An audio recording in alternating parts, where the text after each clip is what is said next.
traffic. So I want to welcome everybody who is on this webinar. Well, I have a few things to talk to you about before we actually start the webinar. But before I do that, just let me check if my audio is fine. If you can listen to me loud and clear, please just say hi in the chat box. Maybe let me know where you are attending from. Otilia says hi. Dennis, Abrar, Edita. Okay, lots of people saying hi.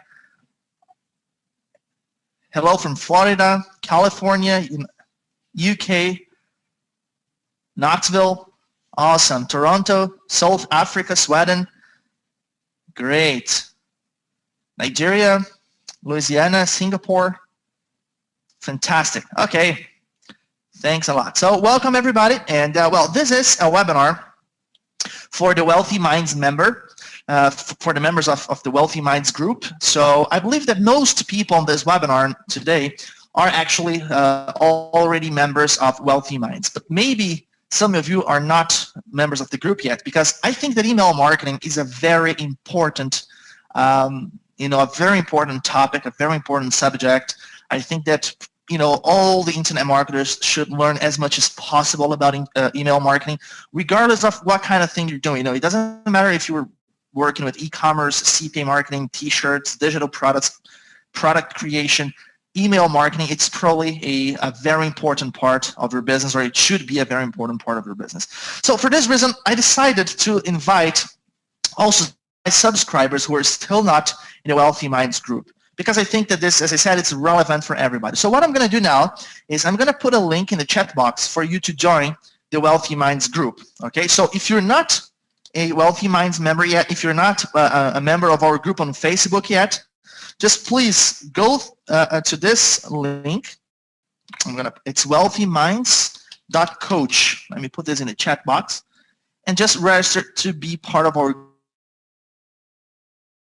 It's actually just like the front door of the training that I want to provide you with on email marketing. So basically, what we're going to do today here is just talk about some initial aspects, some actually. Not really basic aspects. I'm going to give you some really nice tips here that will be useful for you, even if you have a lot of experience with email marketing.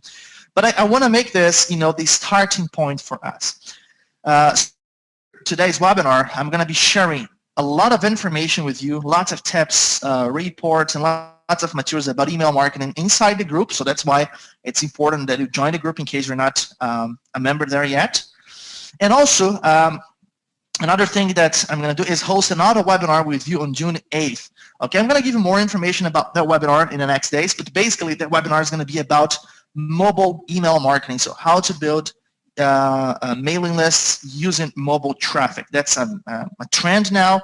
It's something that's been producing great results for many marketers, and I think that it's something that you should be doing as well. So that second webinar is going to be, not that it's going to be more advanced, but it's going to be more specific, and it's going to be focused specifically on mobile email marketing. And this one, it's a more general one. We're going to be talking about some relevant aspects of email marketing.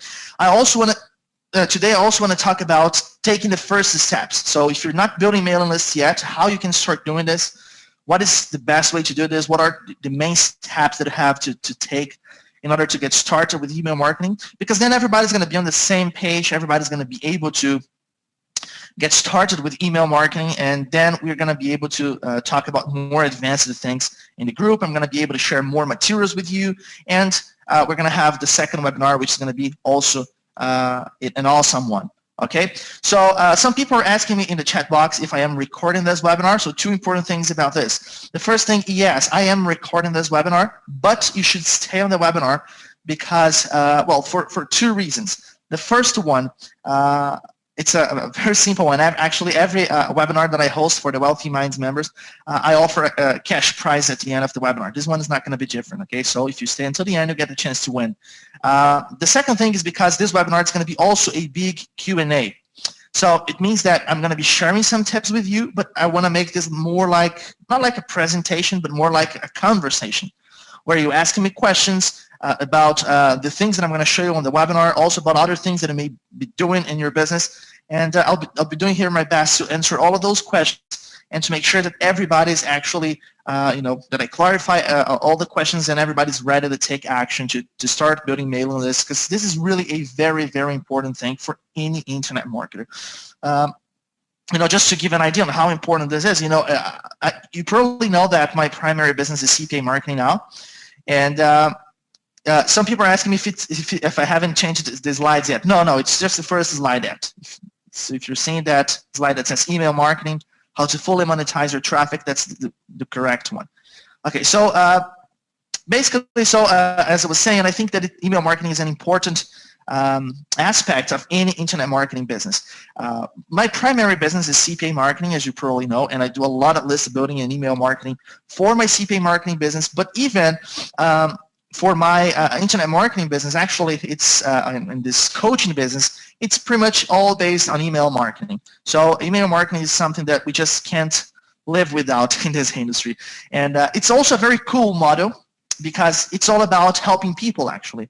When you build a mailing list, you have the chance to build a group of people who have a common interest, and then you have the chance to help them, to share information with them, to help them solve specific problems. So you can actually build a relationship with them, and it's a very nice experience, not just when talking about money, but when talking about really meeting different people, communicating with different people, and helping people. It's really a phenomenal business model because you can actually make money while you help people. And well, that's one of the main reasons why I really, really love email marketing. Okay, so if you would like to learn more about this, if you'd like to learn how you can make money when helping people, how you can build a group of people that's going to follow you, then you can keep growing that group, and people will follow you, will learn from you, will exchange information with you. It's going to become a very interesting and productive relationship. And while you do this, you're going to be able to make money. So if you're interested in this type of business model, I strongly recommend you to stay until the end of this webinar. It's not going to be a super long one, and it's going to be full of valuable content. I promise that to you. And then, inside Wealthy Minds, we're going to have, along the next days, we're going to have more and more content and reports and tips being shared there. And then we're going to have another webinar on June 8th. And after that webinar, I'll still continue to provide with some really cool information about email marketing. All right? Okay, so well, that said, let's get started with today's presentation. I hope you are really excited about today's webinar. How many of you are really interested in this topic and really want to learn more about email marketing? Just give me a quick one in the chat box. Just raise your hand if this is something that you're really interested in and that you're really excited about today's webinar and all the information that we're going to be sharing inside Wealthy Minds along the next days. Okay, perfect. Lots and lots of ones. Phenomenal. All right, so let's move on here. Well, so the first thing, why to capture emails? And I want to actually pretty much answer two questions at once. So one of the questions that I always get is why to capture emails, and another question that's also very popular among my students is, do I have to capture emails? I mean, is it the only way to really make money on the internet, to build a long-term business? And well, no, it's not the only way. All right, you can make money without capturing emails, without a doubt. And you can even build a long-term business without capturing emails. It is 100% possible. But not capturing emails is just leaving money on the table. So sometimes, depending on the business model that you're using, when you get started, you don't have to capture emails right away. Some of my CPA students, I teach them to start with very simple campaigns and have the goal of just turning a positive ROI, making them some money, and giving them a better grasp of this business and how it works. And after that, then they can start capturing emails. So I think that sometimes that's the best route to take. So capturing emails is not always mandatory, but when you can do it, it's definitely something positive. Okay, so basically, when you build a mailing list, you're building a long-term asset for your business.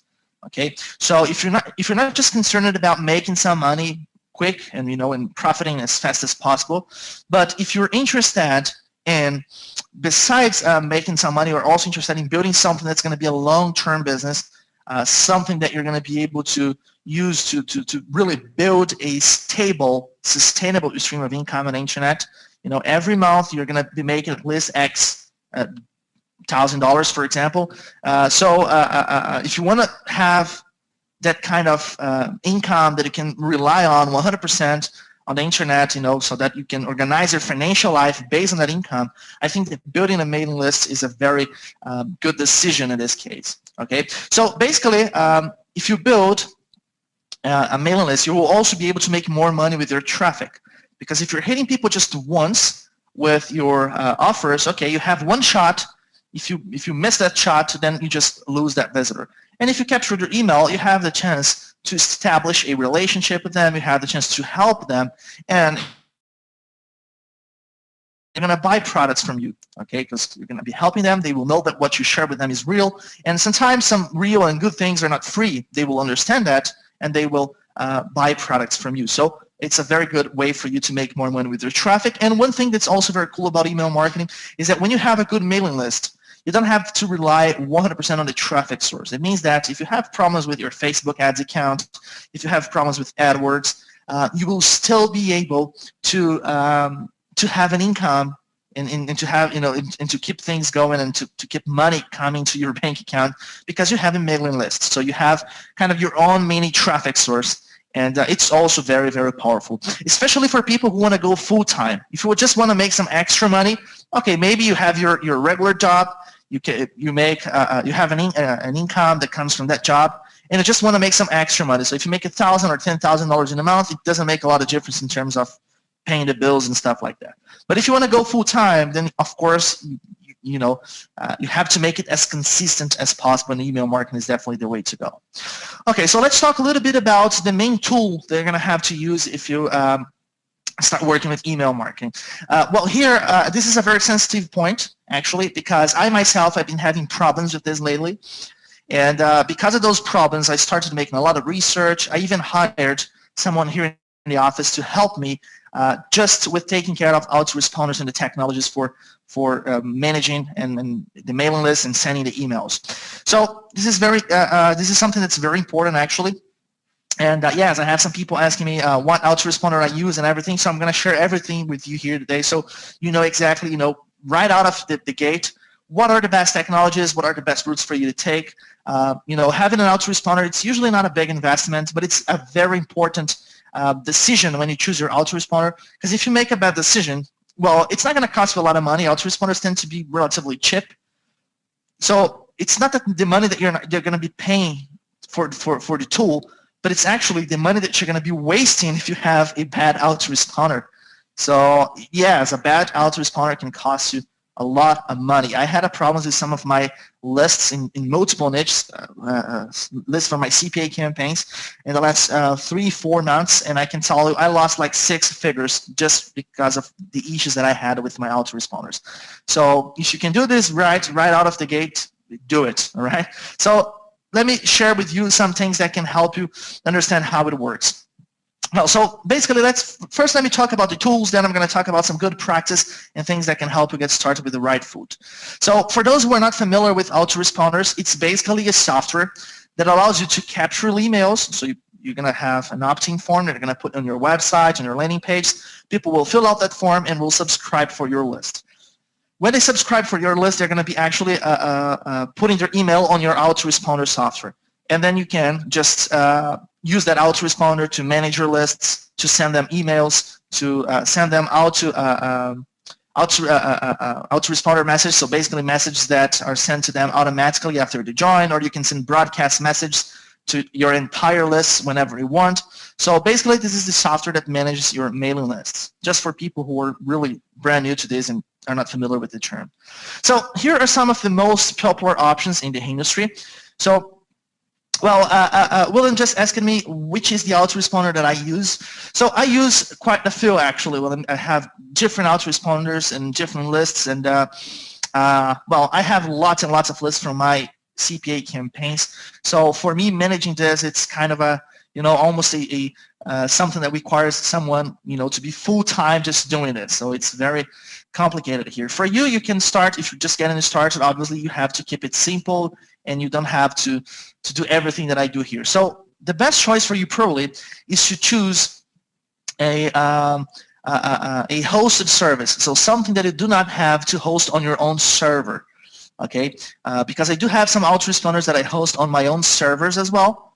And sometimes those things have a slightly better performance. But for someone who's getting started, I think that it's not a good decision because technically speaking, it's very complicated. So here are the main autoresponders available in the market: Aweber, GetResponse, MailChimp, SendLane, and iContact. Well, the one that out of these ones here, so ignoring the ones that I have on my own servers, I think that Aweber is the one that I use the most. Because Aweber is the best one? No, not because it's the best one. Because it's the first one that I started using. I have lots of lists there, so that's why I use Aweber a lot. The best one here, in my opinion, I think would be, technically speaking, MailChimp. MailChimp, it has a big problem, but also a big advantage. The big problem is that they have very strict policies. So basically, depending on the emails that you're sending, depending on the niche that you were working with, for example, if you were promoting offers in the gambling niche or stuff like that, or even, I know, things about making money online, you have to be careful with what you promote, because some of those things are not allowed inside MailChimp. Basically, those things that are used very often by the spammers, they're not allowed there. Even if you're not a spammer, even if you're delivering value, still, it's very hard for them to spread the beans. So you have to be careful with what you promote there. But if you are careful and if you don't violate their terms and their conditions for using their service, well, then they will give you the best deliverability. MailChimp does deliver your emails. It's very, very good. You know, it's actually even better than some of my own self-hosted autoresponders, and we have, you know, very powerful servers and everything, and still MailChimp is better sometimes. So great deliverability. In my opinion, you know, the deliverability is the most important thing. So I think that MailChimp is the best route to take. Larry is asking, does MailChimp tell you when your email is not acceptable? They give you the terms. You can just read their terms and the acceptable policies for using their service. And there they do explain very well what is allowed and what is not allowed. But if you send an email that violates their terms, you're gonna get into trouble. They're gonna stop. They won't even send the entire campaign. They're gonna pause it. They're gonna lock your account, and you're gonna have to go through a verification process. You're gonna have to talk to them, and well, you may end up losing the account. You don't lose the emails. You can still back up your lists. But you know, it's a little bit tricky. Mike was saying that he thought that MailChimp didn't allow affiliate marketing. It does allow affiliate marketing, but you have to be careful in how you do this. Instead of sending affiliate links, always promote your own website, promote your blog, your landing page, and then, you know, from those pages you can send people to the affiliate stuff. So as I said, yeah, MailChimp is very strict. Okay, and yes, MailChimp is free to use, Halid is saying. I think it's for the first 1,000 subscribers or so. Okay, well, Chris is saying that no one should use a service with such ridiculous rules. Yeah, it's double-edged. I mean, you know, those rules obviously sometimes they're not fair. You know, sometimes for example, for me to invite you to attend this webinar, I don't have anything to sell to you on this webinar. There was no sales pitch, nothing at the end, and still I have to be careful because, you know, they may think that you know, that it's some kind of, you know, pyramid or get rich quick scheme, and you know, and I can have problems with my account. So even for me to invite you to attend this webinar with MailChimp, I have to be careful. Okay, and I'm not selling anything here. So, you know, anyway, so this is the, you know, when the rules are not fair. But those rules, I think that it's what allow them to have the best deliverability. It's because of those rules that all the emails that are sent using their system, all their emails are actually, you know, they're not spammy emails. So that's why I think that Hotmail, Gmail, and all those major internet service providers, they kind of have a better relationship with MailChimp. Okay. Mike just said that he uses both MailChimp and Aweber, and he likes both. Yes, I think that Aweber would be the second option in this list. You know, recently Aweber had some really big problems. First, they suffered with a DDoS attack. So, you know, they had several interruptions, and their services just became a bit worse after that. And they also started losing performance in terms of, you know, delivering the emails. But it seems that things are getting better there again. Okay, so Aweber is my second better autoresponder, excluding my self-hosted ones, and I think that it's a very nice one. And the features there, you know, the interface and the features that you have and the ways that you can manage your lists, I think Aweber is by far the best in this aspect. MailChimp is actually not very good. GetResponse would be interesting as well. I really like GetResponse's interface, but well, my recent tests with GetResponse were just very bad in terms of deliverability, so I wouldn't go with them. Okay, so. And then Judith is asking the drawback with SendLane. Well, SendLane would be kind of a secondary option here because it's a much smaller company. SendLane is owned by, maybe some of you are familiar with him, Jimmy King. He's very famous internet marketer, and he's a very, very cool guy. You know, just good things to say about Jimmy. He's very supportive, and he does really his very best to make SendLane as good as possible. I would say that SendLane is similar to Aweber in terms of deliverability, and it also has some very nice features. So I'd say that, you know, just like Aweber, it probably comes second just to MailChimp, and you know, I think that SendLane is a very good option as well. iContact used to be good. I don't know if they are still good nowadays, to be honest. Haven't tested them a lot recently, but they also have very strict rules.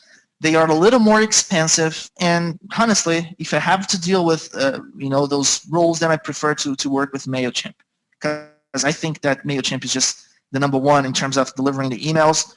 And if I have to deal with that kind of stuff, I just go with MailChimp. So I don't think it's a great option, but it's still something that you can consider. Okay, so these are the main autoresponders. There are many others out there, many other options out there. I have tested many others as well. I think that these are the best ones. Besides the autoresponder, something that's very important, I actually didn't put this in the slides, so I don't have another slide to show you now, but I want to mention this because this is very important, is the email practice. There are many things that you have to be careful with to make sure that you do have a good mailing practice that will not damage your list and your capacity to deliver the emails. So, for example, just a few ones. You know, if you want to write this down, you know, I think these are very important tips.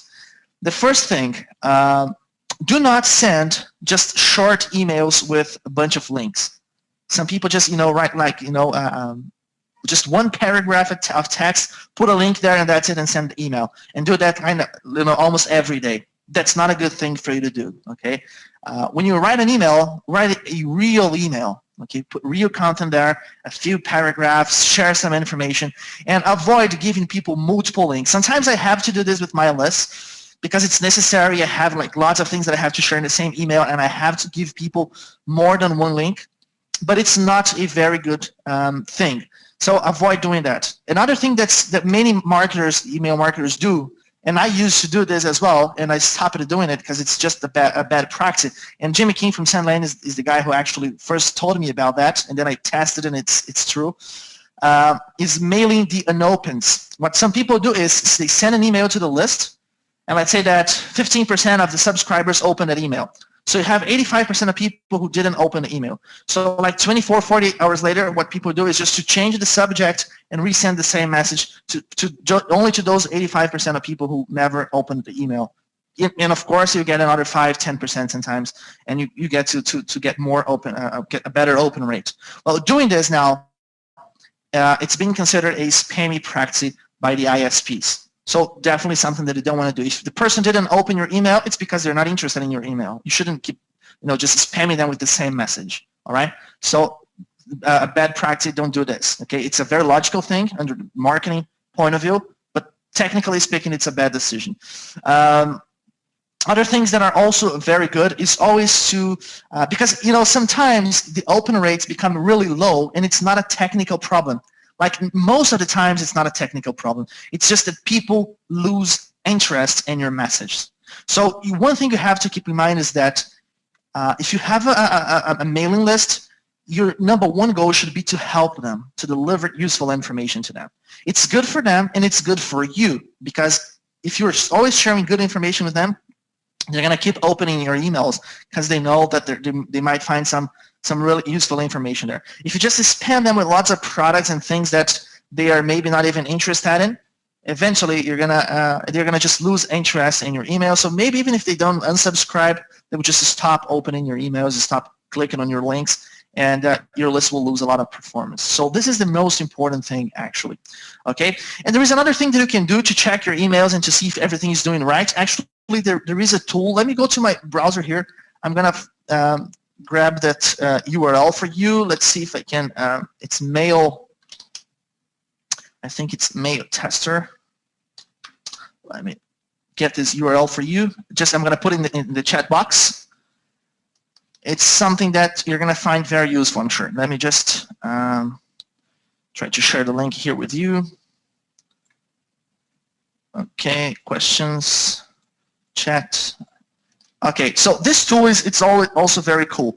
If you want to know if your autoresponder is good or not, what it's the quality of the emails that you were sending to your list, and if the autoresponder is doing a good job, just use this tool. Okay, basically all the autoresponders will allow you to send a test email to any address that you want. So normally we send that test email to ourselves to see how the message looks like and to see if it gets delivered. But then what you can do is just go to that link, then you get an email address that they're going to give you, and you send a test email to that address. And then you go to their site again and you check their analysis, and they're going to tell you if your email is good or not. Very easy to use. If you're not sure about how to use this, just go to YouTube and search for mail tester, and you're going to see how it's possible to use this tool to improve the email. So definitely a good one that you should use. Other things that are very important. Clean your lists on a regular basis. Okay, it's very, very important. Also, most autoresponders will allow you to filter your subscribers, and you can, for example, filter people based on the last email that they opened. So, for example, you can list all the subscribers that joined your list like more than 2 months ago and haven't opened a single email in the last 2 months. You list them and just exclude them. Okay, so that you're always just sending emails to people who are really interested. You're always getting high open rates, and you're going to get a better relationship with the ISPs as well by doing this. Okay. Let me see what other things. I think that, yeah, these are pretty much the most important things, and the things that you should be really careful with. Okay, so that's it. Let's just move on to the next thing. So let's talk a little bit about some tools that you can use for email marketing that will be helpful for you when doing email marketing. And Judith is asking, what is the best and cheapest list cleaner tool? I don't use any list cleaner tools. I just basically what I do is just to use my autoresponder because the autoresponders, they usually have those options, those filters for you to use, and then you can list all the subscribers that meet a certain criteria, and then you just remove the ones that are not active subscribers. I like to remove people who haven't been opening my emails for more than 2 months. Some marketers go with 1 month, others with 3 months. It's actually up to you. I think that 60 days is a reasonable period. Okay, so I'm getting more and more questions. I'm going to do my best to answer all the questions as we go. For some of them, I may answer just later because I'm going to actually cover them here during the webinar. So I'm not going to stop to answer now because I'm going to cover them along the webinar. What is your response rate? The open rate on my list, they vary from like 5% up to 50, 60%, depending on the list. Okay. All right. So let's talk about building squeeze page and landing pages. Well, actually, building good and let's say attractive squeeze and landing pages is something very, very important as well, because when you're capturing emails, your opt-in rate is a very, very important metric. We're going to talk about the metrics later on this webinar, but basically, when you are driving traffic, let's say, for example, from Facebook ads, could be any other traffic source, just an example, to a squeeze page, and you're trying to emails there, if you're doing this and you're not capturing a decent amount of emails, like you don't have a decent opt-in rate, what it means is that you're wasting your traffic, because those people who do not opt in, you don't get the chance to expose them to an offer, so you just lose them. All right, so it's very tough to make your your list building campaigns profitable if you don't have a high opt-in rate. So you have to have good tools for building your landing page and your squeeze page. So I'm going to recommend some of the tools that I have tested and that I consider to be good tools. I don't necessarily use most of them like on a regular basis, but I have already tested, and I think and I have already seen other marketers using them, and they seem to have a really nice landing page and features. Well, the first one, and it's on the top of the list, not because it's just the best one or something, but it's because I think that many of you here actually have access to that one. It's CPA Lenders. All the members of CPA Evolution 2.0 have access to that tool. That tool, it's in terms of features, like technically speaking, I think it's more simple than the others. It doesn't have lots and lots of features because the goal of that tool is not to some people are saying that the slide didn't change, so let me maybe stop sharing my screen and start sharing again. Just a second. Okay, let's see if you can see the slide of the tools now. Can you see it now? Just give me a quick chew in the chat box if you can see the list of tools there. Let's see if I get any tools. Okay, lots of tools. All right, perfect. Okay, so no, you didn't miss anything. You know, I think that when you had the problem, we were probably at this slide, so just went to this one. Okay, so CPA Lenders, it's actually the goal of that tool is just to allow you to do this as fast as possible, and all